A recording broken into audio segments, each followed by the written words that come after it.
Sveiki! Mistērija un nozieguma tēmas vienmēr bijušas viens no aizraujošākajām un skatītāju iemīļotākajām tēmām mūsu kanālā. Šoreiz uzzināsiet par šokējošākajiem noziegumiem mūsdienu Latvijas vēsturē. Skatoties dokumentālās filmas par bēdīgi slaveniem maniakiem, uz mirkli var noķert sev pie domas. Ir tik labi, ka tādi cilvēki ir kaut kur tur, tālu citā valstī. Katru dienu arī Latvijā tiek izdarīti daudz noziegumu. To starpā gadās arī tādi, kas ir ļoti tumši un sevī slēpj ļoti baisas detaļas, kā arī vairāki citi noziegumi jūs gaida video turpinājumā.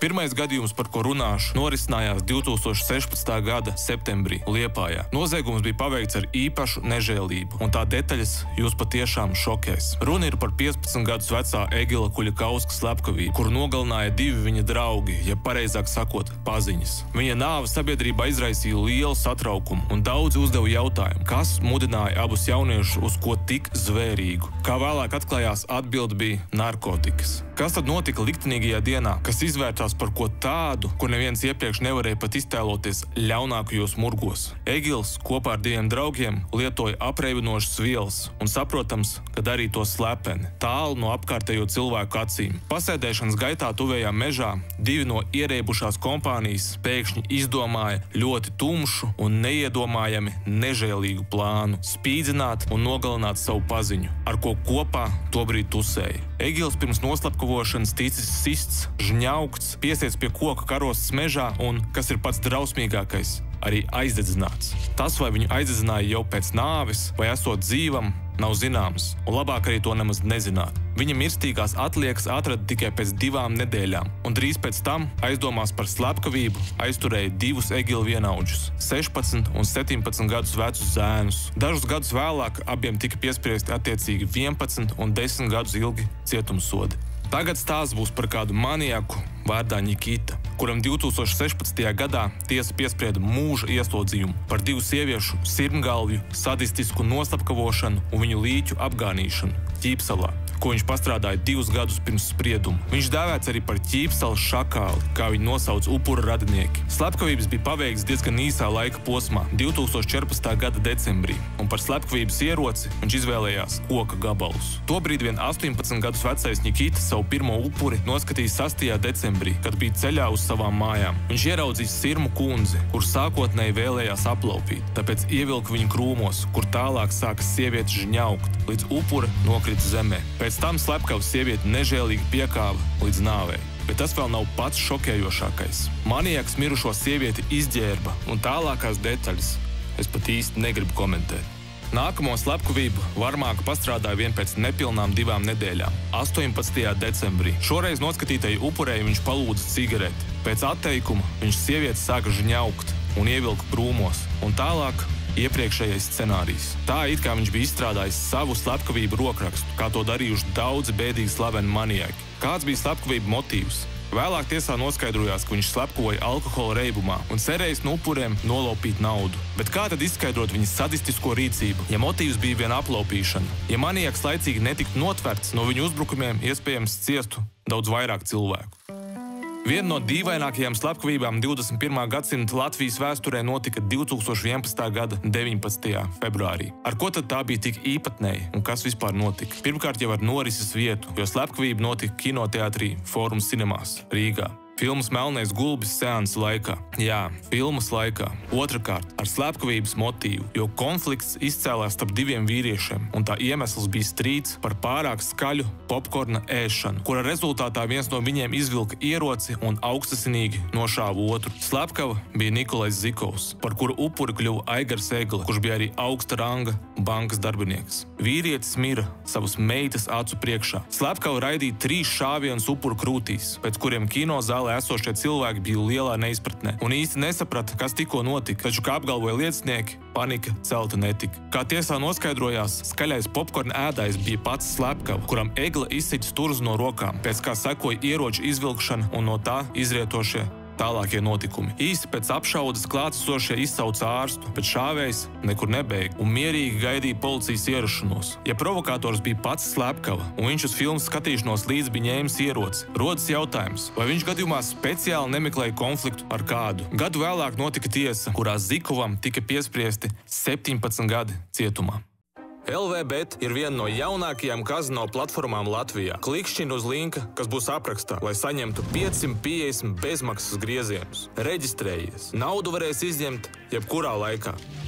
Tagad pastāstīšu par kādu sēriju veidu narkošoferi, kura ieradumus neapturēja pat ļoti liels traģēdijas izraisīšana un ilgs pārdomu periods cietumā. Stāsts ir par Denisu Veremeičiku, kurš būdams stiprā narkotisko vielu reibumā uzbrauc uz ietves un notriec 6 cilvēkus. Gadījums notika 2000. gada 10. augustā Rīgā, Ziepniekalnā, kad Veremeičiks nenovaldīja savu BMW 525 spēkratu un ietriecās cilvēku pūlī, kas tobrīd pieturā gaidīja sabiedrisko transportu. No gūtajām traumām bojā gāja 2 sievietes un vīrietis. Savukārt vēl 2 sievietes un 1 bērns guva smagas traumas. Ekspertīzē tika konstatēts, ka Veremeičika asinīs bija vairāku vielu kokteilis, kas sastāvēja no morfija, opija un marihuānas. Viņš tika notiesāts uz 10 gadiem, ar automašīnas tiesību liegumu uz 5 gadiem. Kaut gan uzskatu, ka pēc tik šokējošas traģēdijas izraisīšanas viņam bija jāliedz vadīt auto uz visu atlikušo mūžu. 2004. gada 11. augustā, izciešot sodu Olainas atklāta tipa cietumā, darbinieki konstatēja, ka Veremeičiks atkal lietojas narkotikas. Šoreiz ekspertīzē atkal konstatēja vairāku vielu kokteili – opiju, metadonu un benzodiazepīnus. Izrādās, ka pirms konkrētā notikuma viņš bija palaists mājās, jo atklāta tipa cietumā ir iespēja tikt pie atvaļinājuma, ko piešķir par labu uzvedību. Tomēr ilgais termiņš cietumā un milzīgā traģēdija nebija Veremeičiks spiedus mācīties no kļūdām, un 2015. gadā viņš vēlreiz tika aizturēts pie stūres, būdams narkotisko vielu reibumā. Ignorējot policijas prasību apturēt mašīnu, viņš lielā ātrumā pārbrauc pāri salu tiltam, iebraucot Maskavas Forštats ieliņās, kur meties bēgt, bet uzreiz ticis notverts.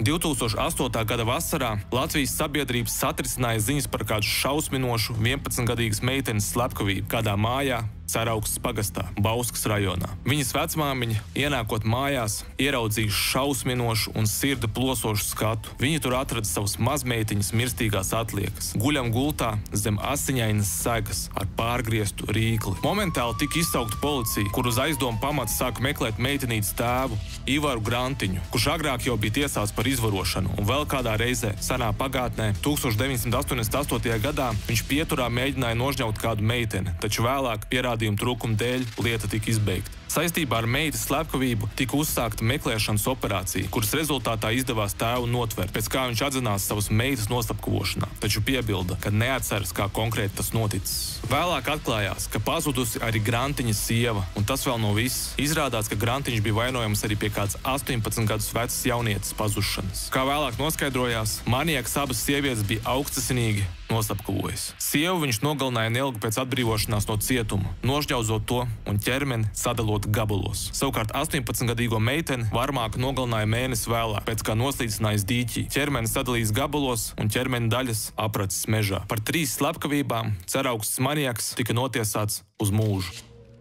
Visbeidzot, šokējošs stāsts no 2000. gadu sākuma par bandītu grupu, kuru nolaupīja un vēlāk arī nežēlīgi nogalināja 15 gadus veco pusaudzi Artūru Briedi. Jābrīdina, ka nozieguma detaļas būs sevišķi nepatīkamas, jo upuri burtiski apraka viņam vēl dzīvam esot. Asins tindzinošais notikums norisinājās 2001. gada martā Ventspilī, kad bruņota jauniešu grupa bija sagūstījuši Artūru, nolūkā no viņu vecākiem izspiest izpirkuma naudu. Artūrs sākotnēji aizvests uz iepriekš izraudzītu pamestu padomju armijas bāzes angāru. Tajā cietušo ar rokdzelžiem pieslēdz pie darba galda un lika viņam uzrakstīt vēstuli vecākiem par to, ka viņš ir nolaupīts un tiek pieprasīta izpirkuma nauda. Pēc tam pusaudzis aizvests uz vienu no bandas locekļu mājām, kur 2 dienas turēts skapī. Bandīti par Artūru pieprasīja 20 000 latu, summu, kas tiem laikiem bija ļoti milzīga. Iespējams, arī tā iemesla dēļ viņi drīz vien no upura nolēma atbrīvoties. Naktī uz 11. martu noziedznieki devās izrakt bedri, un nākamajā naktī, pēc ilgstošas žņaukšanas un sišanas, viņi izraktajā bedrē puisi apraka, bet pats trakākais, Artūrs tajā brīdī vēl bija dzīvs.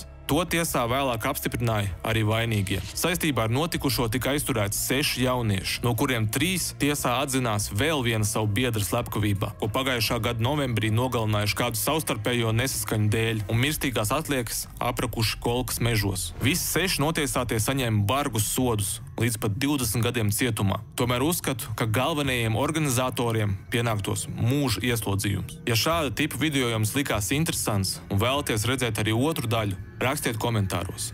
Visu labu!